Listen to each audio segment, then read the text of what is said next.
In this last lecture for this chapter, let's see how to sort items in an array. Let's first create an array of numbers with some random elements. Now let's sort this array by calling the sort method.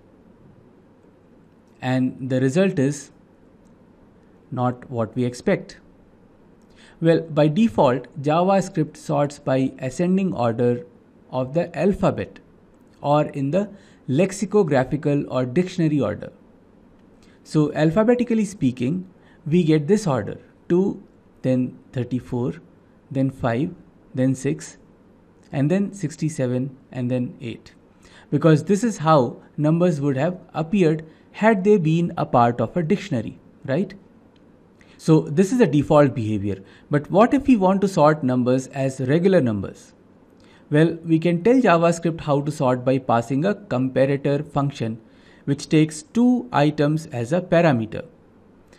If this comparator returns a negative number, then the first argument is considered to be less than the second, and the elements are not swapped because they are already in order.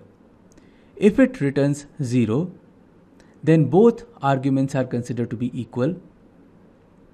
Or if the function returns a positive number, then the first argument is considered to be greater than the second argument, and the two elements would be exchanged in the array.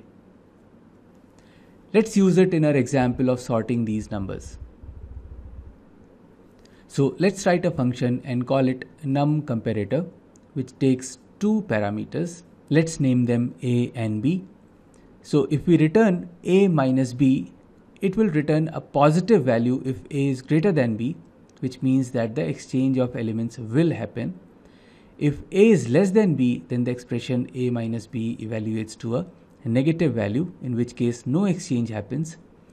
So with this function, we should see the sorting done in ascending order of numbers. Alright, so let's pass this function itself to the sort function. And note that we are not invoking the function. So there is no use of parenthesis. We are just passing the function object itself. You will see this in detail later when we talk about functional programming. So let's run it. And indeed the numbers are sorted in ascending order. If we wanted to sort them in descending order, what should we do? Well, we want the exchange to happen if a is less than b, so we should return a positive value if a is less than b. Hence we can return b minus a in the function. Note that the sorting algorithm only checks if the number returned from the comparator function is positive, negative, or 0. It doesn't need to worry about what number is returned, alright? Internally, the sort function would use some variation of quicksort or merge sort algorithm depending on the data type of the array elements.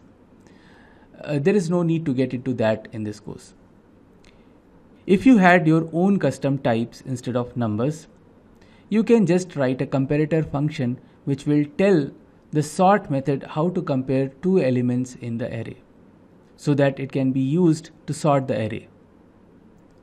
And with the idea of passing of a function, you probably got some hint into functional programming, and that is what we will learn in the next chapter.